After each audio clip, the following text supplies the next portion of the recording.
Bienvenidos a todos los amigos y hermanos. Bendición para todos. Romanos 5:8. Mas Dios muestra su amor para con nosotros en que siendo aún pecadores, Cristo murió por nosotros. Dios mostró su amor. ¿Cómo lo demostró? ¿Cómo lo mostró o lo dio a conocer Dios el Padre? Mas Dios muestra su amor. Puede decir te amo, te quiero, te adoro, etcétera. Pero mostrar el amor es muy diferente a decir palabras de amor. Las palabras se las puede llevar el viento. Pero si usted demuestra que ama con hechos y no solo con palabras, creo que va a ser algo mejor. Dios mostró su amor. Juan 3:16 dice, de tal manera amó Dios al mundo, que dio a su Hijo unigénito para que todo aquel que en él cree no se pierda, mas tenga vida eterna. Allí está, mas Dios muestra su amor, enviando a Jesucristo a morir en una cruz. Dice que muchos darán por un bueno algo, pero no todos van a dar por un malo una recompensa. ¿Premiaría usted a una persona que se porta mal, que lo insulta, que lo maltrata, que le dice cosas cada día o que habla mal de usted? ¿Le daría una recompensa?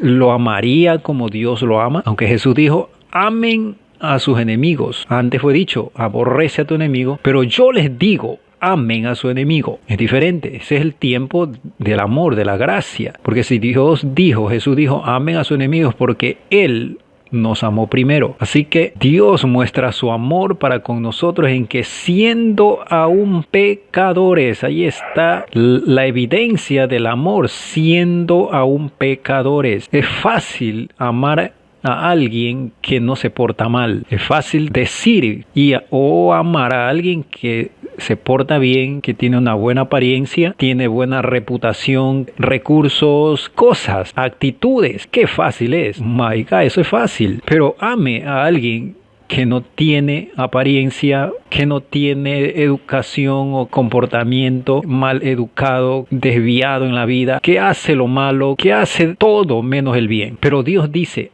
Él nos amó siendo aún pecadores. Pablo escribe esto a los romanos. Pablo dice que él era el perseguidor de la iglesia, que él tomaba cartas de los sumos sacerdotes para ir legalmente y apresar a los creyentes de aquel tiempo. Y los sumos sacerdotes junto con los judíos, con los fariseos, se unían para encarcelar a los hijos de Dios. El celo, según Pablo, por el Padre, por Dios, por la ley, era fuerte. Él era un pecador en esa forma. Por eso dice, siendo pecadores, Cristo murió por nosotros. Si nos fijamos allí, el amor de Dios es incondicional, mas Dios muestra su amor para con nosotros en que siendo aún pecadores, Cristo murió por nosotros. ¿Cómo es posible que un justo dé la vida por los injustos? Solo Dios puede hacer eso. El contexto dice que tal vez un bueno dé la vida por otro bueno, pero no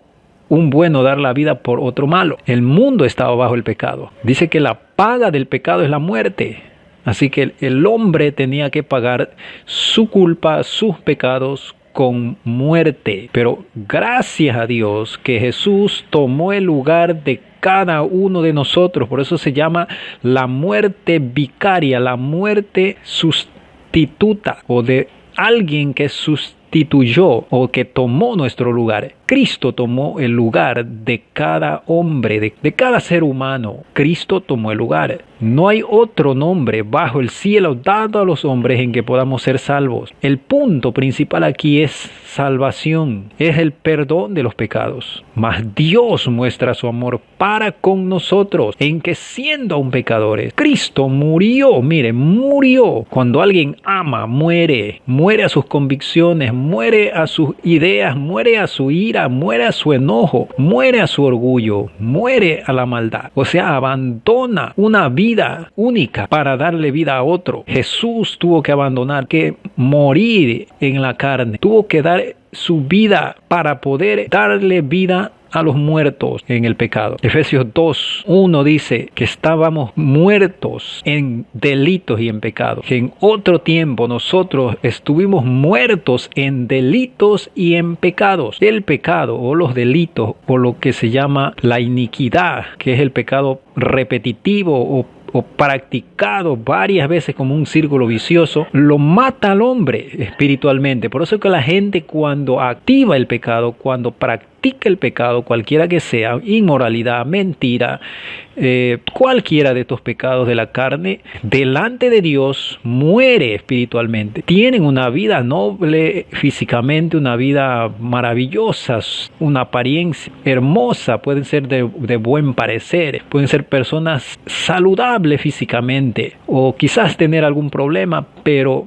espiritualmente, delante de Dios, cuando el hombre cae en el pecado, está muerto en sus delitos, está muerto, está sin vida espiritual. Por ello que el hombre sin Dios no tiene esperanza. Hace lo que él quiere, atropella a quien quiere, se le hace fácil coger lo ajeno, mentir, engañar, tomar lo que no le pertenece. No tiene temor de Dios, no hay temor de Dios. El amor al dinero, el amor a la vida fácil lo ha cegado, de tal manera que el ser humano sin Dios no tiene frenos en su vida, no tiene control de lo que hace ni de lo que piensa. Pero Jesús dio su vida para que nosotros podamos ser salvados de ese mundo incierto, de esa muerte espiritual, de esa muerte eterna. Cristo se dio a sí mismo, dice, por nosotros. Él tomó el lugar del pecador.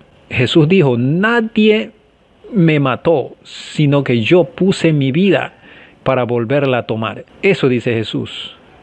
Los judíos no lo mataron, los romanos tampoco. Fue por causa del pecado que Jesús tomó el lugar de nosotros. Se crucificó voluntariamente. Ciertamente tenía que cumplirse la Escritura y personas tenían que hacer cumplir esto, ser instrumentos de la muerte de Jesús. Pero en el fondo, en la realidad de la voluntad del Padre, Jesús tomó voluntariamente el lugar del hombre. Nadie me mató, yo tomé, dice, el lugar de los hombres. Por eso cuando él estuvo en la cruz dijo: Padre, perdónalos porque no saben lo que hacen. Y exclamó y dijo: Elí, Elí, lama sabactani, que significa: Dios mío, ¿por qué me has abandonado? Y él sintió el peso del pecado en ese momento, y dice que tinieblas hubo en la tierra y tembló la tierra después de que él entregó su espíritu. Allí Jesús entregó su espíritu. ¿Por qué lo entregó? Porque el hombre no lo podía matar, aunque lo hubiesen destrozado, porque dice que no había parecer, hermosura en su rostro. Isaías 53 habla de que no había parecer en su rostro, que estaba molido, que él fue molido por nuestros pecados. Hágase la idea de alguien que lo muelan. Es como que si lo pasaran por un molino. Algo molido es algo destruido, algo que no tiene parecer. No es como muestran las películas. Las películas son algo, digamos, aproximado, pero no es todo lo que muestran las películas. Eso es alguna aproximación, unas pintitas por ahí de sangre por aquí, por acá. Sabemos que eso es una película, es algo de la realidad. Pero según Isaías dice que Jesús fue molido por nuestros pecados y el castigo de nuestra paz fue sobre él, y por sus llagas o heridas fuimos todos curados. Por su sangre hemos sido limpios. Por eso Dios mostró su amor, demostró que nos amó. Demostró dando a Jesús únicamente y voluntariamente para que podamos tener vida y vida en abundancia, como dice Jesús, que Él nos daría vida y vida abundante. Así que, ¿quiere usted que Jesús lleve su culpa, tome ese pecado y lo libre del mal? Solo que usted tiene que recibir el perdón, recibir la gracia, recibir la misericordia, recibir la liberación del pecado, la liberación de su alma, ser libre por creer en Jesús, ser liberado de toda maldición, de toda atadura, de toda obra de la carne, de inmoralidad, de todo pecado, sea mentira, sea robo, sea vicios, lo que sea. Si usted quiere ser libre, solamente tiene que acercarse a Jesús en esta hora. Decirle: Señor Jesús, yo quiero ser libre. Estoy cansado del pecado, estoy cansado de la maldad, estoy cansado de este vicio, estoy cansado de este problema, de este dolor.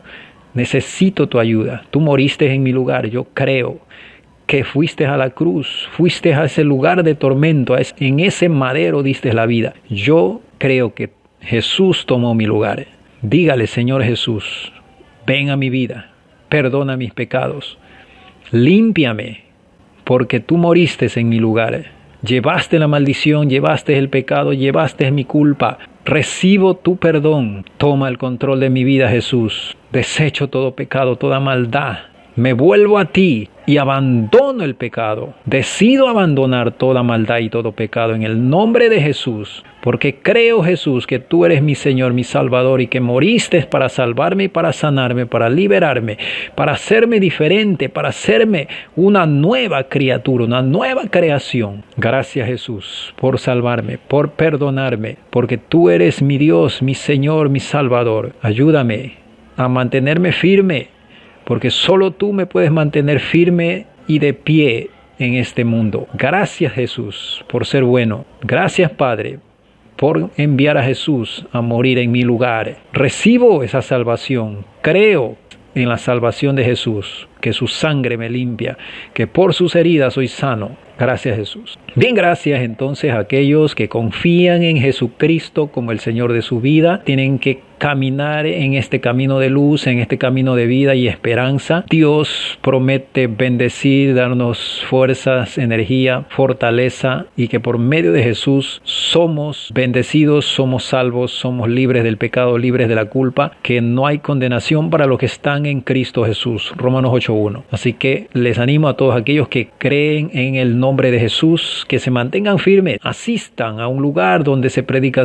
la palabra de Dios. Es el tiempo de estar con Jesús, de estar con Dios, de estar de la mano de Dios, agarrado de su mano. Su palabra dice que Jesús y el Padre nos ha tomado de su mano y que nadie nos podrá arrebatar de la mano del Padre, porque Él es el creador, Él es el dueño de nuestra vida. Así que nadie puede arrebatarnos de su mano. Ningún mal, ningún espíritu caído puede hacer daño. Si hacemos el bien, ¿quién nos hará daño? Dice su palabra. Si Dios es con nosotros, ¿quién contra nosotros? Ni tribulación, ni angustia, ni ninguna cosa creada, ni de este siglo, ni del futuro, ni nada de lo malo nos podrá separar del amor de Dios que es en Cristo Jesús. Animaos con estas palabras y tengan paz y esperanza en el nombre de Jesús. Hasta pronto.